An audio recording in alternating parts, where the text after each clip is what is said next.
Okay.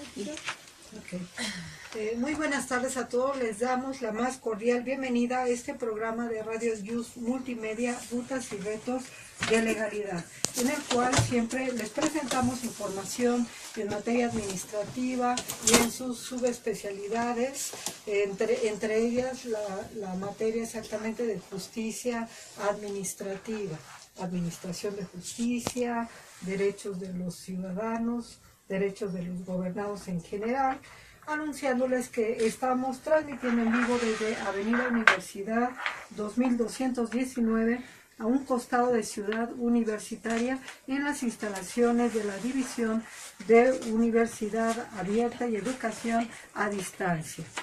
Esta tarde con nosotros el magistrado y doctor Hugo Carrasco Iriarte y la maestra Michelle Chavarría, con quienes trataremos el tema leyes en materia contenciosa administrativa de la Ciudad de México, todo ello a raíz de las reformas legislativas que tuvieron lugar el 1 de septiembre del año pasado. Esto es entonces muy novedoso. Buenas tardes a nuestros invitados. Buenas tardes. Pues muchas gracias, maestros, por estar aquí, porque no solamente son académicos y docentes de la Facultad de Derechos, muy distinguidos ambos, sino que también tienen la experiencia práctica, ya que se desarrollan profesionalmente en el Tribunal de Justicia Administrativa. Y digo, empezaremos quizá desde ahí, ¿verdad?, el cambio de las denominaciones. Nos gustaría que nos dieran una parte introductoria de esta reforma. ¿De dónde surge la reforma? ¿Cuáles fueron estos? Hay una serie de ordenamientos que tienen cambios, pero pues nos vamos a concentrar fundamentalmente en aquellos que regulan la estructura del mismo tribunal y desde luego la Ley de Justicia Administrativa. Maestra, por favor, si es tan amable. Cumpliendo con las reformas constitucionales que se generan, donde cambian las denominaciones de los tribunales contenciosos a tribunales de justicia administrativa, de igual forma el tribunal se adecua a esas modificaciones constitucionales, cumple con esas disposiciones y modifica el nombre del tribunal. Y lo llama ahora Tribunal de Justicia Administrativa de la Ciudad de México. No solamente cambia el nombre del tribunal, sino también los ordenamientos que regulan al tribunal. Se abrogan las leyes que venían regulando el juicio contencioso administrativo, que era la Ley Orgánica del Tribunal de lo Contencioso Administrativo del Distrito Federal. Era una sola ley y en esa ley estaba la parte orgánica y toda la parte procesal. Exacto. Se abroga esa disposición y se crean dos nuevas. Las dos se publican en la Gaceta Oficial de la Ciudad de México el 1 de septiembre del 2017 y entran en vigor el 4 de septiembre del 2017. Y esas dos disposiciones ahora sí lo separan. Una parte es una ley orgánica y otra parte es la ley procesal. La ley procesal es la Ley de Justicia Administrativa de la Ciudad de México. Y la parte orgánica de la estructura del tribunal es la Ley Orgánica del Tribunal de Justicia Administrativa de la Ciudad de México.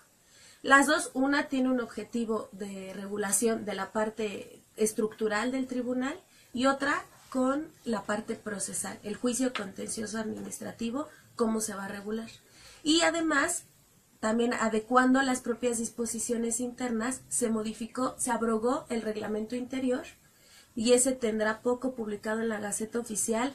Es de 22 o 23 de diciembre del 2017 y es nuestro nuevo reglamento interior del Tribunal de Justicia Administrativa de la Ciudad de México.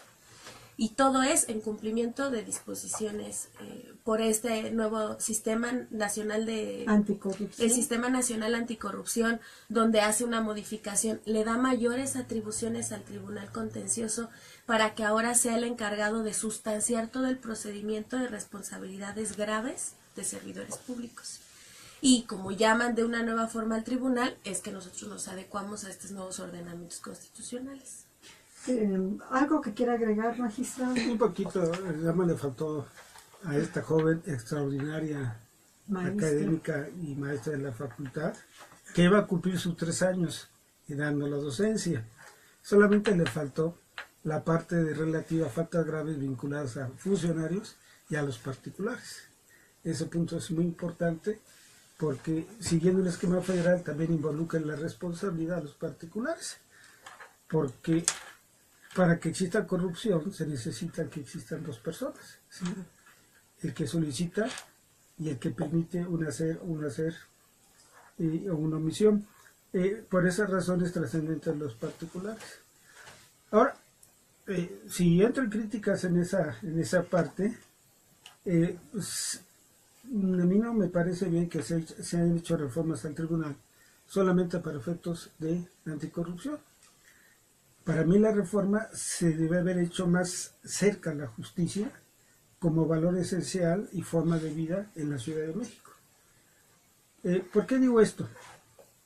Porque se crearon, eso es en cuanto a las nuevas salas vinculadas a la anticorrupción, se crearon 5 salas especializadas en anticorrupción y cada sala tiene 3 magistrados, lo que nos está hablando de 15 magistrados, más una sala de revisión o de apelación especializada o de sección, como me lo aclara muy bien la profesora.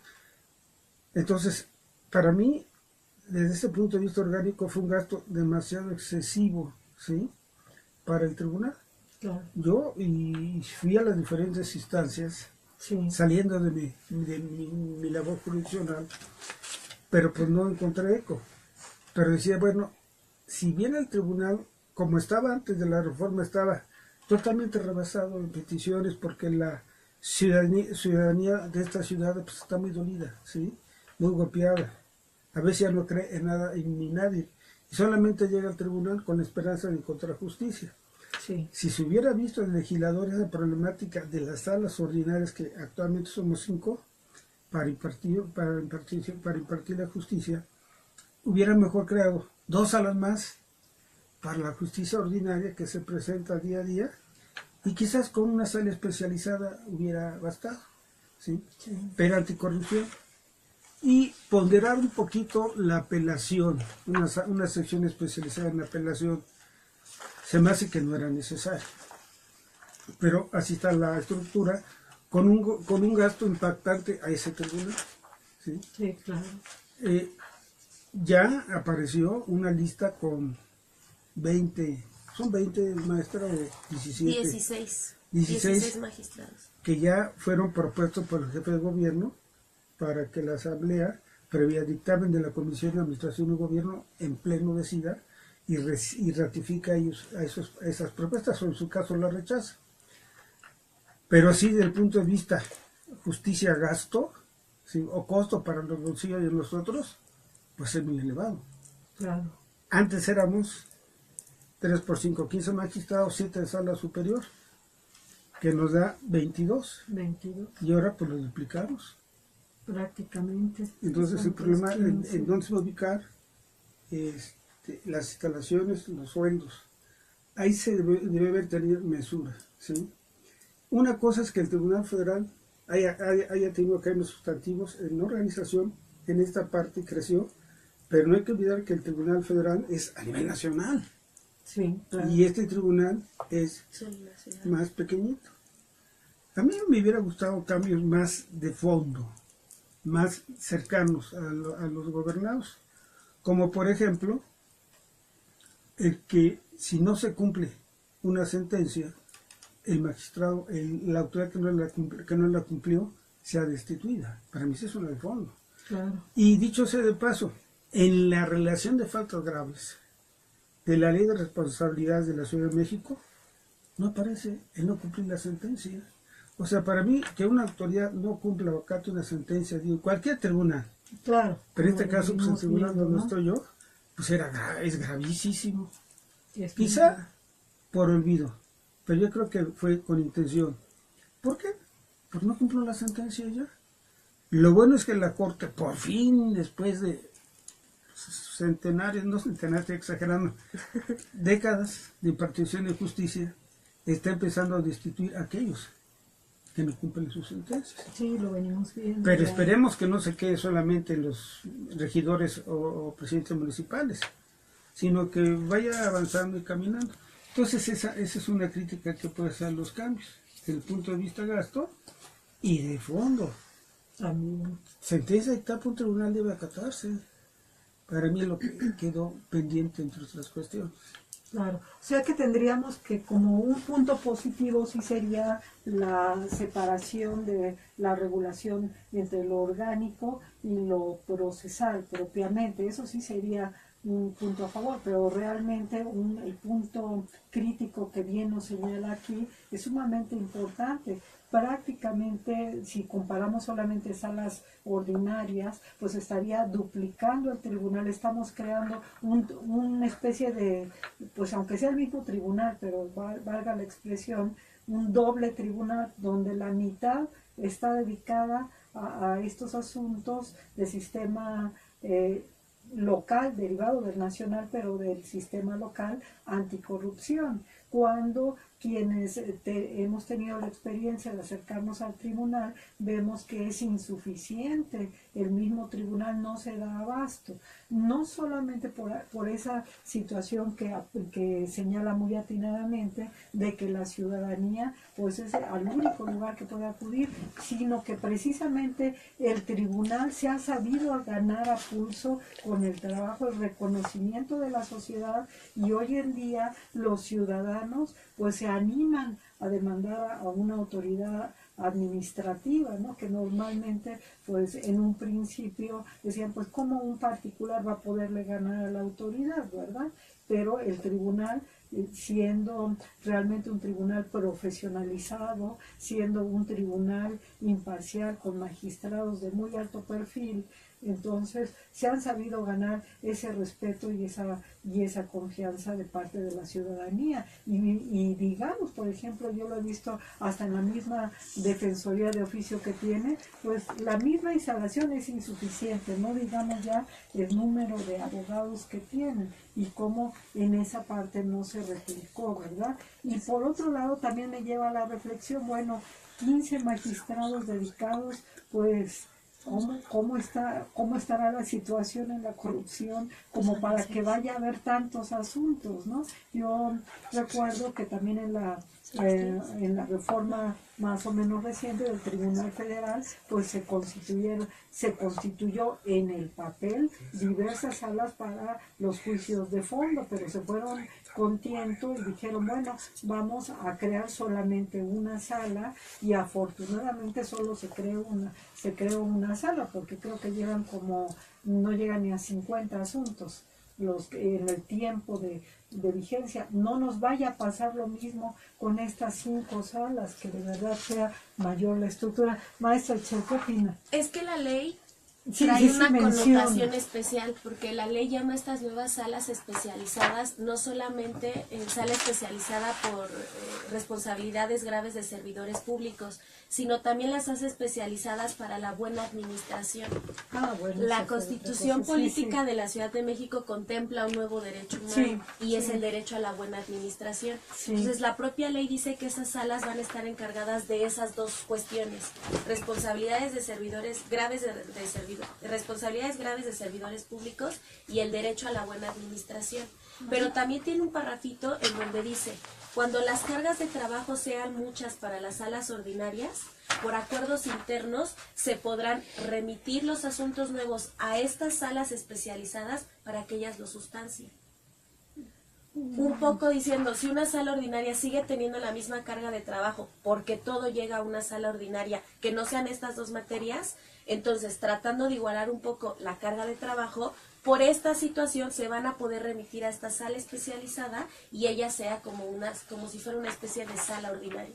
Claro, pero hay un poco, mi opinión iría en el sentido de que realmente, salvo que le hayan querido dar como pues todo el tinte político de decir se está atendiendo el problema de la corrupción, porque más bien desde mi punto de vista debió de haber sido al revés, o sea, crear más salas ordinarias, como bien señalaba el magistrado, una sala especializada en una o dos, exagerando, y en caso de que se requiera, porque haya un exceso de trabajo en materia de responsabilidades, entonces las salas ordinarias podrán actuar, ¿no? Eso porque además lo que es una realidad es que a este momento los juicios que se reciben por responsabilidades de servidores públicos que pudieran considerarse ahora como graves no es ni el 1% de los juicios que se reciben actualmente en el tribunal. Yo sé que ya viene con una resolución nosotros solamente para que veamos la ilegalidad o legalidad, pero pensando un poco en esa falta que puede cometer el servidor público, que ahora es el tribunal el encargado de sustanciar y resolver, son los menos asuntos que tenemos. No es el cúmulo de trabajos que tiene el gobierno de la Ciudad de México y nosotros para resolverlos. Tenemos otras materias, pero responsabilidades de servidores públicos de esta índole para faltas graves no los tenemos. No es la misma cantidad de trabajo con el número de salas creadas para este sistema anticorrupción. Que en el régimen anterior más bien lo que le llegaría al tribunal serían ya las resoluciones de las Contralorías generales, Contralorías, que prácticamente pudiéramos decir resoluciones que tienen que ver con el tema de imposición a sanciones de servidores. Y nosotros pensando en esas sanciones, ya cuando llega de la Contraloría General, esas faltas que ahora pudieran ser los supuestos que caben en responsabilidades graves, son los menos que tenemos. Sí. Sí, magistrado. Sí, sobre este punto, porque hablaste de la Defensoría Jurídica y de Orientación Ciudadana, Defensoría de Oficio, encontramos que ahora, conforme está la nueva estructura del tribunal, la idea es que ya se vaya del tribunal, dice, la Defensoría Jurídica y Orientación Ciudadana, adscrita al Tribunal de lo Contencioso Administrativo, etcétera, hasta en tanto entra funciones en el Instituto de Defensoría Pública previsto en el artículo 51, va a estar en el tribunal. Entonces aquí encontramos un problema muy serio, porque ahí está el tribunal, ahí están los defensores de oficio, los asesores de los gobernados, y se tiene la idea de que se van a concentrar a un instituto de defensoría. ¿Qué va a pasar? Pues si se llevan a los abogados a otras instalaciones, otras dependencias, los van a alejar de la gente que llega en busca de justicia al tribunal. Y ahorita nuestra estimada luchadora y seria y fiel al tribunal, la doctora Yasmin, pues está tratando de buscar la manera que no se lo lleven, ¿sí? Claro. Porque está el juzgador, están los justiciables y están sus abogados. Sí. Y si no, en este caso vamos a encontrar que se parte algo que está funcionando muy bien, con todas las carencias de falta de personal. Claro, pero es excelente el papel que desempeñan y me consta. Sí, entonces aquí tenemos otra crítica. Y que consta que no se trata de criticar, pero a veces... Bueno, es una crítica constructiva también. ¿Por qué? Porque como son ordenamientos nuevos, entendemos que pues estará abierta la posibilidad de que poco a poco, ojalá que no sea de tan poco, sino más bien un poquito más rápido, se vayan perfeccionando, se vayan adecuando, ¿no? Como siempre en las leyes, pues el legislador puede tener muy buena intención, pero en la práctica es otra cosa, porque pues si los van a concentrar en un instituto, me imagino que se está refiriendo al del Poder Judicial local probablemente, y esto además de alejarlos, quizá con el tiempo vayan, y no quiero decir que los del Poder Judicial no lo estén, pero realmente para la justicia administrativa se necesita una especialización muy a fondo en estas materias que hoy en día esos defensores del público, de aquellos que no tienen recursos para pagar un abogado o que muchas veces el asunto no resulta atractivo para los litigantes porque económica, pero para esa persona es significativo porque pues es parte de su patrimonio o es su trabajo o es su negocio, etcétera, es su forma de vida, sí lo es, pues encuentran hoy en día ese apoyo y no lo van a tener de la misma manera. Además de que la situación de que estén físicamente ubicados cerca de quienes imparten la justicia, creo que es formidable. Sí, y tienen que defenderse, y es lo que se está tratando de hacer la presidenta del tribunal, que se quede enfrente junto al tribunal, claro. Porque el litigio la promoción, la gente pues, se da en un solo espacio. Claro. Esa es otra de las problemáticas importantes que tenemos ya de hecho que enfrentar a futuro. Bien. ¿Qué otras novedades encontramos? A ver, le dejamos la palabra. Ya en la parte procesal de la ley, nuestras nuevas novedades, nosotros teníamos dentro de nuestro proceso contencioso teníamos una audiencia de ley, señalábamos claro. una audiencia de ley y hasta ese momento las partes podían allegarnos de medios probatorios, el desahogo de pruebas también se hacía en esa audiencia de ley y una vez que esa audiencia de ley se llevaba a cabo, entonces sí, se podía sentenciar el asunto. Ahora ya no tenemos audiencia de ley, desapareció. El objetivo de la ley, y solo queda como un objetivo, es hacerla más práctico, más rápido el juicio. Que las partes, venga una parte y te dé sus pruebas, venga la otra parte, la autoridad te dé sus pruebas, y si ya no hay nada pendiente de desahogar, como generalmente sucede en los juicios contenciosos, porque casi todas las pruebas son documentales y se desahogan solas, en ese momento digas, ya no recibo nada, lo pases a etapa de alegatos, se cierra la instrucción y se dicte sentencia. Esa es la idea, la estructura, un poco asimilándolo al juicio federal. En realidad se asimiló al juicio federal y es una copia del juicio federal. Buena medida. Muy buena, casi todo se asimila al juicio federal. ¿Cuál es el problema que tiene nuestra ley? Que esa parte en donde ya no hay ninguna prueba pendiente por desahogar, alegatos y sentencia, hace plazos largos. Y a nosotros nos impide inmediatamente poder dictar sentencia. Nos dejan ahí un plazo como de 10 días que actoran para nosotros, no podemos dictar sentencias. ¿Y cómo se pasan los 10 días? 5 para qué? Dice la ley, una vez que ya no haya ninguna prueba pendiente por desahogar, el magistrado 5 días después de que no haya nada, tiene que decirle a las partes que cuentan con 5 días más para formular alegatos. Y con ellos, si hay o no los hay, se cierra la instrucción y se dicta sentencia. Pero ahí tenemos 10 días volando, donde en realidad no pasa nada.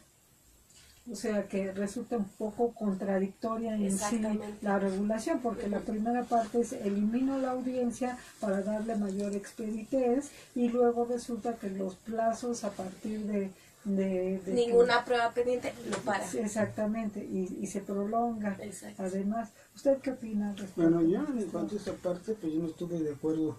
Bueno, opinando, ya casi soy me dicen el Contreritas por lo general, porque no estoy de acuerdo con muchas cosas.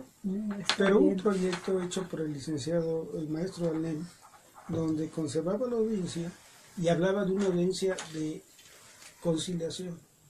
Entonces, para mí era extraordinario eso, porque el motivo de las audiencias es acercar a las partes para buscar una solución a su conflicto y no tener, por ejemplo, una sentencia de forma, o una sentencia para efectos que no se resuelve realmente la problemática esencial.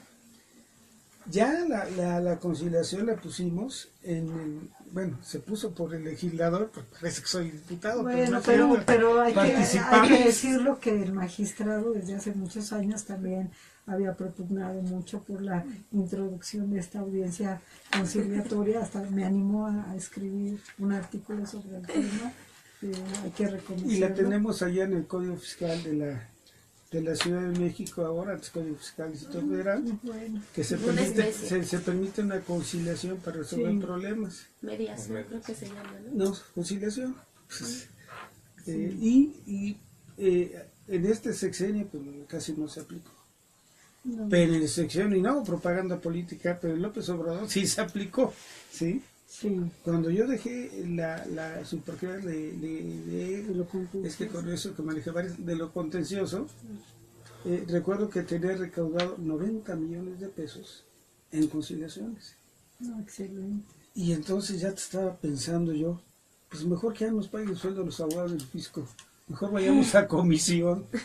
Pero la sorpresa fue que ya todo lo que arreglábamos en la conciliación ya era de fondo ya. Y bien, el fisco no recaudaba todo lo que tenía que recaudar. Y el contribuyente no tenía que pagar todo lo que tenía que pagar, pero se arreglaba. Y a partir del acuerdo, todo podía salir adelante.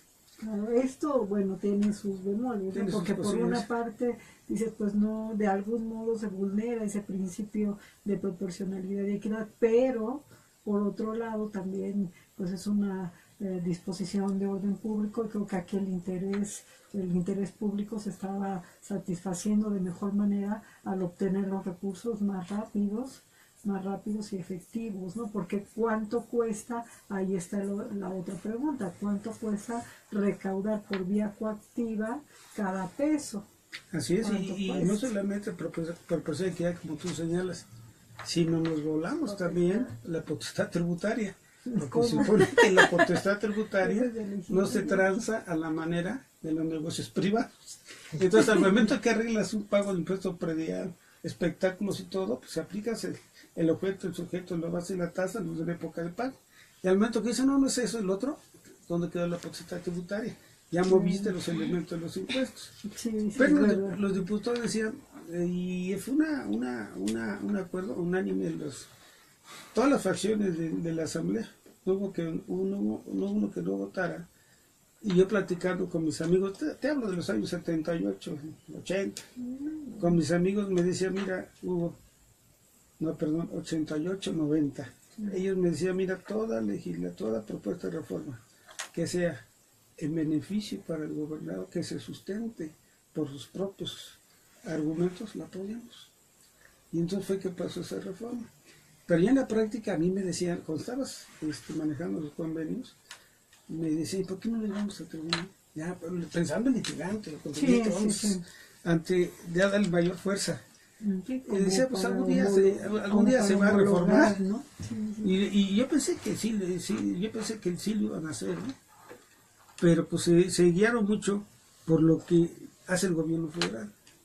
Y yo les decía, oye, pues el gobierno federal no es ejemplo de lo que está haciendo, un buen ejemplo. Se pueden dar muchas aristas, muchos caminos distintos. Pero al final de cuentas, pues así quedó.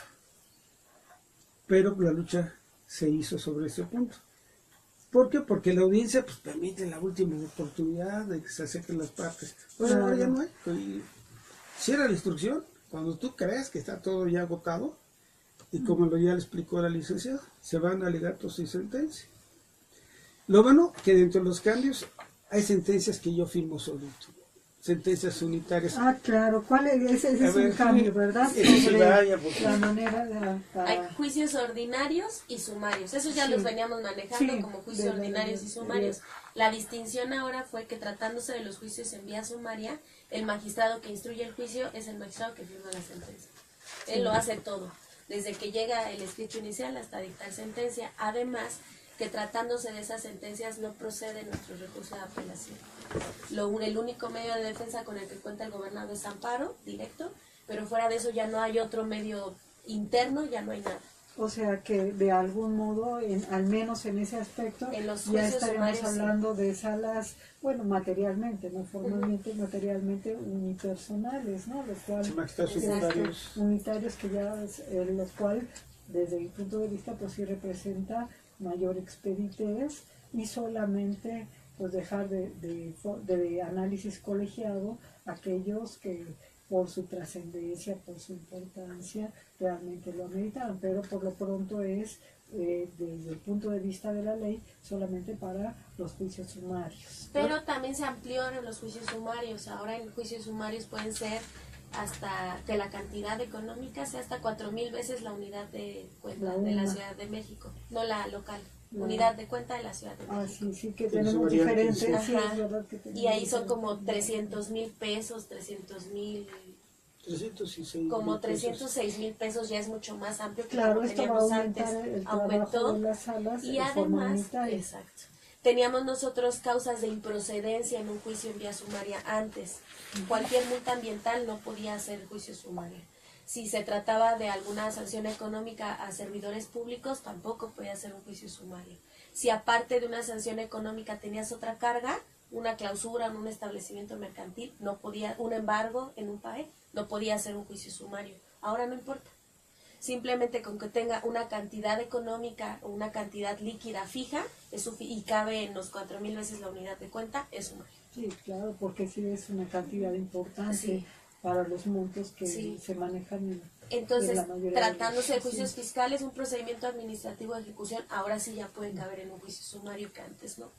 No, y se quita la trama, porque cuando es por colegiado, vale la pena tener los cuerpos colegiados, pero cuando tienes tal como no de asuntos. Claro, Pues como entonces, dicen realmente tres cabezas, pues deben de pensar que cada una se multiplica por su equipo, pues piensan más que uno. Sí, porque a veces el asunto se traba porque alguien está pensando en la razón de ser uno ser de tesorería o cosas así, o del manual de ejecución, y entonces los asuntos se frenaban. Ahora no. Ahora nada más les digo a mis oficiales jurisdiccionales y a mis secretarios, más fíjense bien, ¿sí? Sí, claro, porque Ahora soy más responsabilidad, responsable yo. claro, la responsabilidad. Y curiosamente, dicho sea de paso, siempre alegaba en los foros que debemos ser nuestras unidades. Sí. Y todo el mundo me rechazaba, todo el mundo decía que no. Y cuando sale la ley así, dije, pues no, que no, ahora pues, deben seguirse parejos, ¿no? Sí, ahora otro problema es, bueno, el juicio sumario es muy bueno. Sí. Pero otra cuestión que se argumentó, pero que tampoco, aquí solamente pasó una, a ratito la comentamos, pero me la movieron un poco, ya se complicó todo ahí. Pero lo que es la parte relativa a que sea una sola instancia como el federal. Yo les decía, bueno, si le están copiando a los federales, pues copien todo, ¿no? Sí, claro. No me copien un cachito. Y lo peor fue que ese diseño yo lo señalé y después así quedó, pero Bueno, qué bueno. pero quedó al revés, pero en fin era esto lo que yo buscaba. Les decía, miren, vamos a hacer igual que el federal, ya que tener federalistas igual que los federales. Que no comparto lo que están haciendo los federales, pero bueno, por lo menos sí una avanzada. Porque algo bueno de los federales que es una única instancia. Eso es muy bueno. De lo que se decida al juicio de amparo. Pues les decía aquí también, hagamos una única instancia. Ya no hay apelación. Y solamente, como hay una única instancia, se puede atraer por la sala superior de este tribunal los asuntos por su importancia y trascendencia que manejamos las obras ordinarias. Esa era mi argumentación. Pues al final quedó en el sentido de que hay dos instancias y la sala superior ahora puede jalar la atracción, que ese no era el motivo. O sea, un juicio de primera instancia pues puede ser jalar el asunto por atracción, claro, por importancia y por trascendencia. Entonces, esa reforma está pendiente. Porque si estaban siguiendo el modelo federal, lo primero, aquí no hay dos instancias, pongamos todos a una sola instancia. Y la sala superior se pudo haber dividido, sala superior en materia de responsabilidades. Entonces, claro, y sala superior en materia de no juicios administrativos. Y no hacer secciones. Y no crear otra sección. Sí, como también imitando la federal, ¿no? Pero ahorita que el abogado Excel dijo, juicio ordinario, juicio sumario. ¿No hay otro por ahí? Si no es juicio, es vía. A ver, explícanos. Ya nos queda nueva vía la ley. ¿Qué vía tenemos? Como la federal, juicio en línea. Ese es otro punto. También tenemos la posibilidad de ya llevar el juicio como la vía escrita, como lo veníamos manejando, o en línea. Todavía no lo hemos aplicado porque no tenemos el presupuesto necesario para poder empezar a implementarlo, tener un boletín electrónico como el Tribunal Federal. No contamos con esos medios económicos.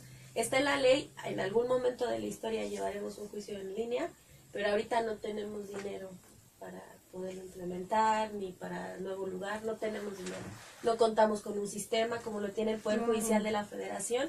El sistema digital que tú puedes checar los juicios y desde ahí verlos, no contamos nosotros con eso. No tenemos buzón electrónico, no tenemos boletín, no tenemos nada. Somos más austeros y en la austeridad todavía no nos permite hacer uso de los medios electrónicos, pero ya estamos contemplando la posibilidad de que en algún momento vamos a tener dinero para poder hacer.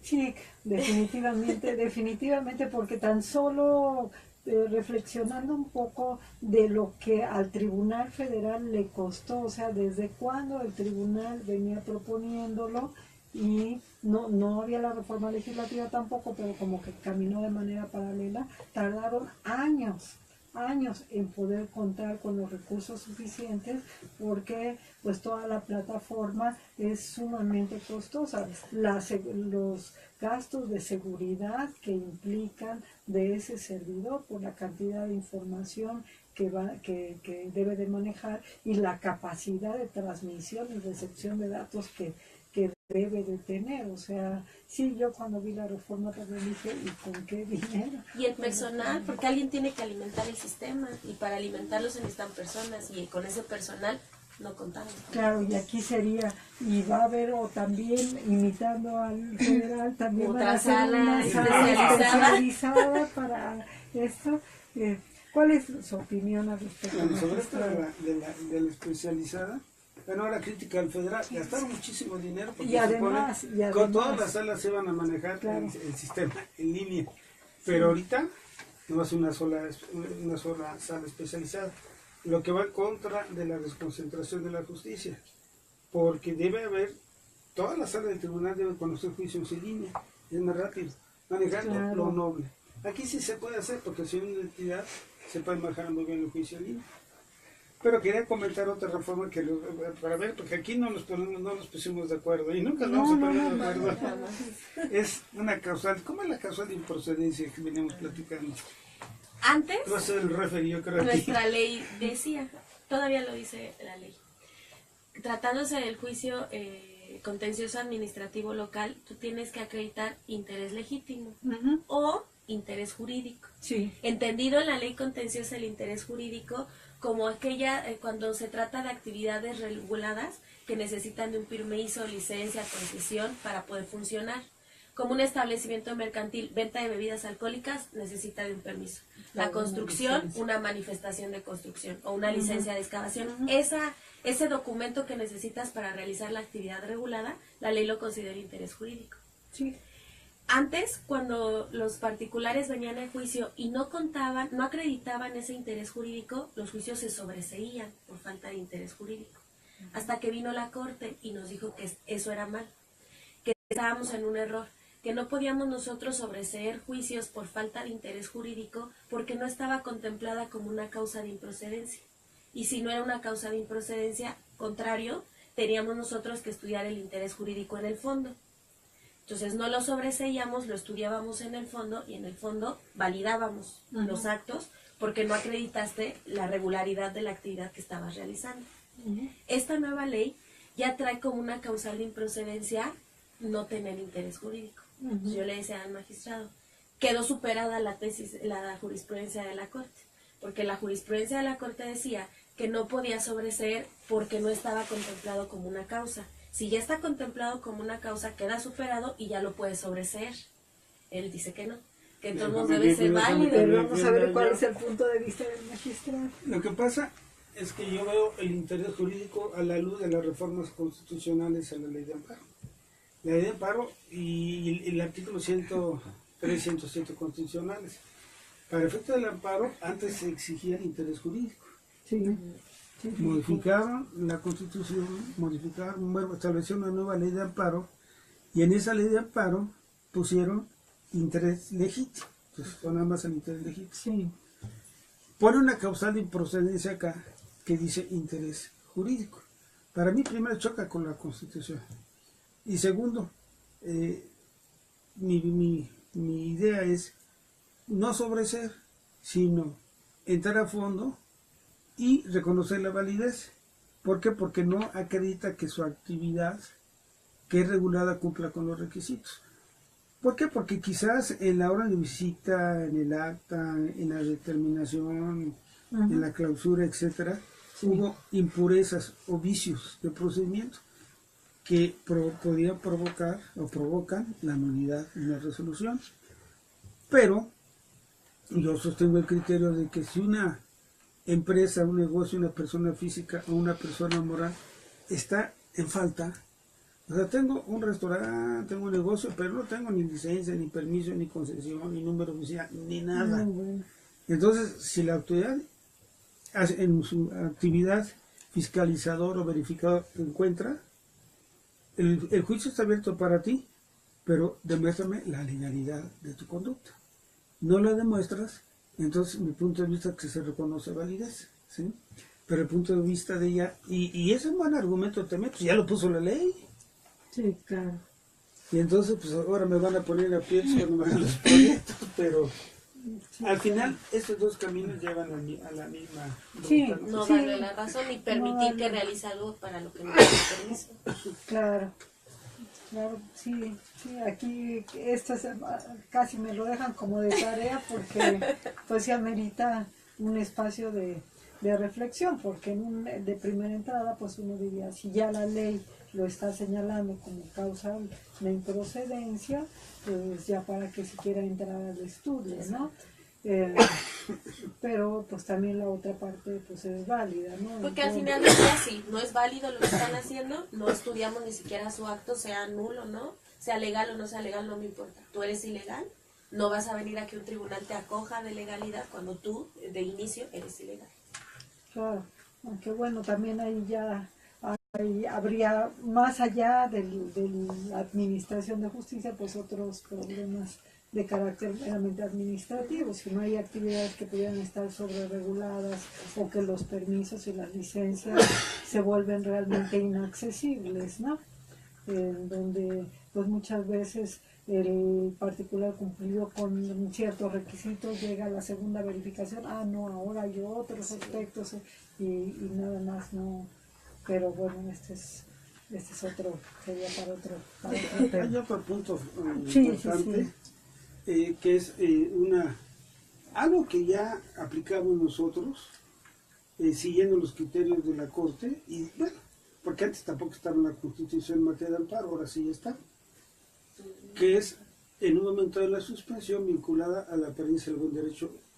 Antes nosotros, cuando concedíamos suspensiones con efectos restitutorios, nosotros podemos conceder suspensiones con efectos restitutorios. Si un establecimiento mercantil ya está clausurado, pero nosotros advertimos que es legal, podemos ordenar que se quiten los sellos de clausura o de suspensión. Pero nosotros hacíamos uso de la jurisprudencia que tenía el Poder Judicial de la Federación de apariencia del buen derecho. Porque solamente lo encontrábamos en la jurisprudencia, en los criterios, no lo teníamos nosotros en la ley. A partir de esta nueva ley, ya podemos hacer uso de la apariencia del buen derecho porque ya está contemplada en la ley. Ya nos permite conceder la suspensión con efectos restitutorios cuando nosotros advirtamos la apariencia del buen derecho. Ahora, a raíz del sismo del año pasado, ya nos vamos con pies de plomo en las suspensiones. Nos vemos en otra óptica por los efectos nefastos de licencias de construcción hechizas o indebidas o ilegales. O el caso, ¿cómo se llama esta escuela que estaba por acá? Rexamén, que estaba totalmente ilegal. Y a nosotros, bueno, a mí en lo personal me tocó ver en reclamación la suspensión. Y obviamente negamos la suspensión porque estaba totalmente ilegal. Porque algunos dicen, no, ya los magistrados del Tribunal de la Ciudad de Justicia de la Ciudad de México les va a temblar la mano de la firma de la suspensión porque está en una cuestión muy delicada, ¿no? Y además caen hasta en responsabilidad objetiva, en responsabilidad, si concede una suspensión y al final existen cuestiones trágicas. Entonces aprovecho el medio que no nos tiembla la mano, vamos a estar, no, pues sí, porque piensan que ya no van a conceder suspensiones, no, vamos a continuar a la luz de la apariencia del buen derecho, tomando en cuenta el contexto que se está ponderando para observar si se otorga o no la suspensión. Pero sí, con lo que acaeció, pues ya en lo personal, y muchos de mis compañeros también lo están haciendo, pues estamos viendo con mucho cuidado desde el principio y hasta dónde va a llegar el asunto, para evitar que gente que de manera ilícita o ilegal o escondidita logra determinados documentos para un fin que está provocando que se vulnere el orden público porque puede atentar contra la vida en relación a las construcciones de bienes inmuebles. O aquellos que construyen un bien inmueble y ni siquiera tienen licencia de demolición, para que ajusten su proceder a la normatividad y otorgar la suspensión a quien tiene derecho conforme a la normatividad y negarla a los que pues, no están irregulares. Pues bueno, ese es otro aspecto. Y bueno, yo me quedé un poquito también con la duda de estas nuevas salas y su vinculación a este llamado derecho a la buena administración. O sea, realmente sabemos que de cierto modo, pues es parte de la corriente en favor de pues, contar con un mayor número de derechos humanos. Pero también sabemos que este derecho a la buena administración es un derecho que de algún modo, como muchas instituciones, las hemos importado. Realmente conozco el texto de la Constitución de la Ciudad de México sobre este derecho, pero realmente están, primero, están como los límites o es algo relativamente subjetivo de calificar cuando hay una buena administración y no va a generar una avalancha de demandas que a lo mejor debieran de tener otra vía, llegando inclusive, se me ocurren aquí de las que debieran de ser, por ejemplo, de responsabilidad patrimonial, hasta asuntos de carácter meramente políticos, ¿no? Exactamente esto no va a generar un cúmulo de trabajo para el tribunal. Bueno, en este sentido, para las salas nuevas. Estamos esperando qué va a pasar, qué va a suceder, porque una cuestión es el aspecto filosófico de la buena administración. Sí, sí, sí. Y otra cuestión que lo que realmente se está manejando es los derechos humanos y la administración pública. ¿Sí? Son cosas diferentes. Cosas diferentes, y entonces pues la gente lo que busca es que se respeten sus derechos humanos y no tanto ven la buena administración, ¿sí? Porque ya es un poquito calificar, porque es un poquito político eso de la buena administración. Pues una persona puede ser que administra así, porque así lo dice el manual, o le dice también la ley. El servidor público, así normalmente esa es. Por ejemplo, en materia de procedimientos penales, el servidor público hace lo que dice la ley penal, ¿no? O sea, claro, claro. Pero que estás administrando mal, me estás violando mis derechos a la buena administración. Pero eso se va a poder ponderar hasta que empiezan a llegar las demandas, si es que llegan, ¿sí? También. Hay algunas cuestiones que la propia Constitución de la ciudad refiere en el derecho a la buena administración. Hay partes que hablan sobre temas de legalidad y temas que ya están contemplados, o sea que la Constitución Federal ya las tiene, que son temas que ya venimos nosotros trabajando desde hace mucho tiempo y ya están plasmados en el artículo 16 constitucional.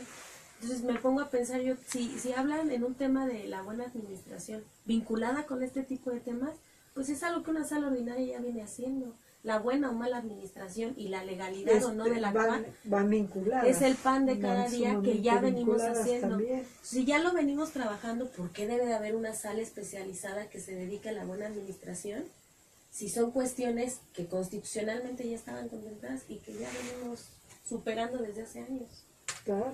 Ahora, sobre esto vinculado a la buena administración, encontramos por ahí la acción pública.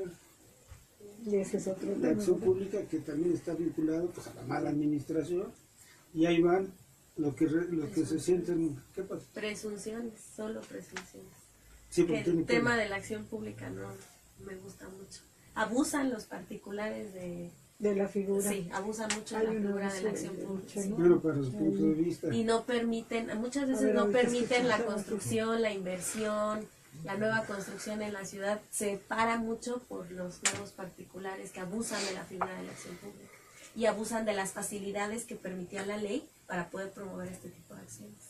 A ver, Maquista, ¿cuál es su punto de vista? Lo que pasa es que yo conozco la historia de la acción pública.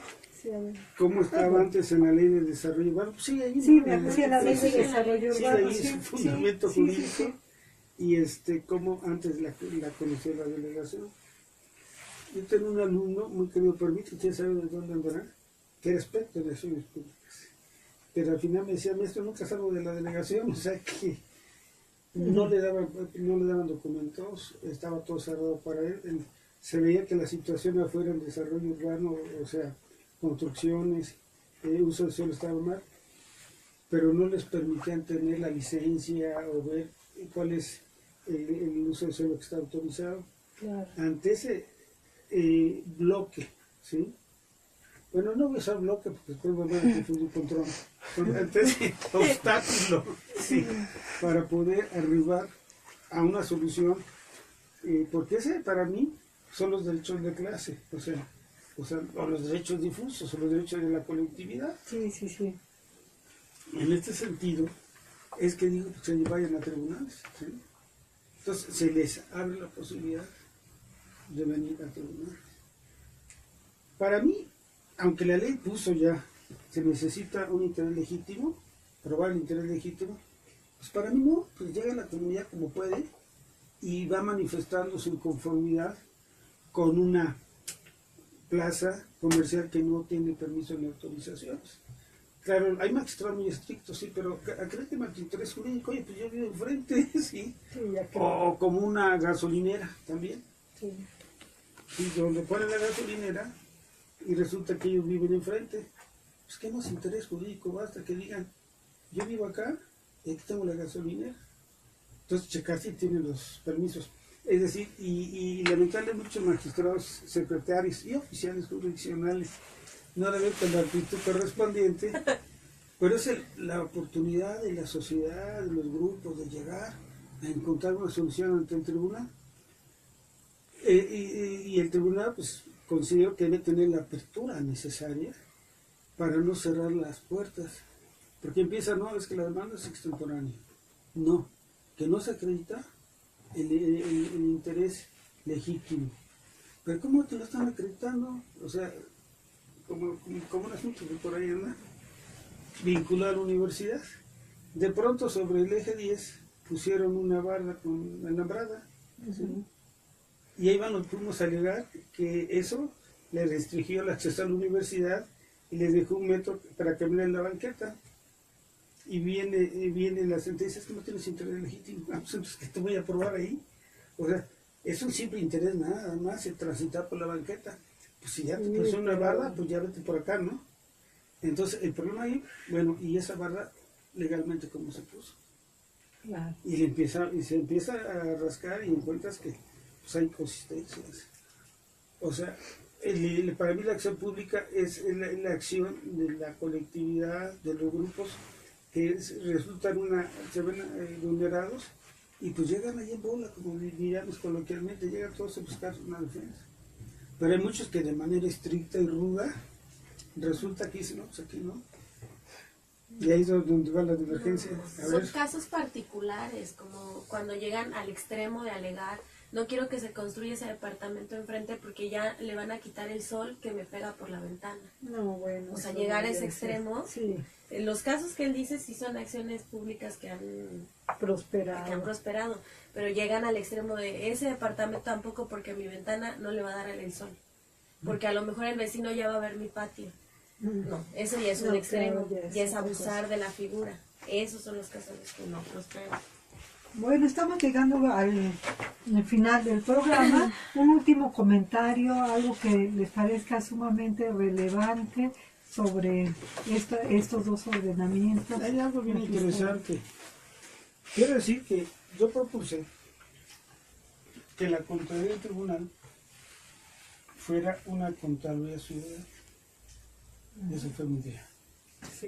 Cuando yo propuse el mundo de las ideas, no, está bien. Y entonces una fracción de la Asamblea dijo, que el Contralor del Tribunal la nombre la Asamblea. Ahorita hay hasta controversia, ¿cómo se llama? Constitucional. Que cómo es posible que la Asamblea a un órgano autónomo le va a imponer un Contralor. Pero ¿cuál fue la idea? Yo propuse Contralor Ciudadano, pero por allá cuando hicieron la ley quedó Contralor designado por la Asamblea. Que los ojos de la sociedad, los ojos del pueblo, volvería la persona ajena a los magistrados. Si un Contralor depende del titular, claro, cambian las cosas. Y si un Contralor es externo, fuera de los protagonistas en la impartición de justicia, puede haber cosas positivas. Sí. Pero pues, y volvemos a lo que siempre dicen, es que nunca has hecho eso.